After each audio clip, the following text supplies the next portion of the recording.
একটা গ্যাস বের হবে, কার্বন ডাইঅক্সাইড গ্যাস। তো এটা আমরা সাধারণত ইলেকট্রিক যত ডিভাইস আছে আগুন লাগলে আমরা সেটা ব্যবহার করবো। আমাদের যদি সাবস্টেশন আগুন লাগে, কম্পিউটার, ল্যাপটপ, প্রিন্টার আগুন লাগে, বা কোনো বৈদ্যুতিক জায়গায় যদি আগুন লাগে আমরা CO2 ব্যবহার করবো। আর ডিসিপি সাধারণত যদি দাহ্য কোনো কাপড় থাকে বা সলিড পদার্থ, কঠিন পদার্থ, সেখানে আমরা ব্যবহার করবো। তাহলে এই ফায়ার এক্সটিংগুইশার কি সবাইকে শিখতে হবে নাকি দুই একজন শিখলেই হবে? সকলকে শিখতে হবে, ঠিক আছে?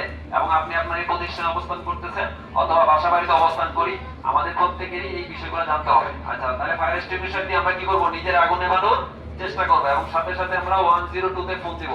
102 হচ্ছে আমাদের ফায়ার সার্ভিসের হটলাইন নাম্বার। পিছনে কি আমার কথা শুনতে পান? পিছনে কি কথা শোনা যায়?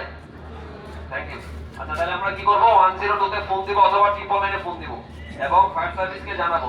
প্রার্থনার সময় যেরকম হাত তুলেন এরকম মুখমণ্ডল সেভ করেন। সবাই করেছেন? ম্যাপ নিচ্ছেন? ছবি নিবেন না?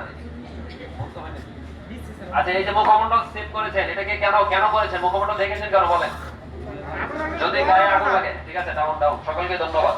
গত কিছুদিন আগে, গত সপ্তাহে আপনারা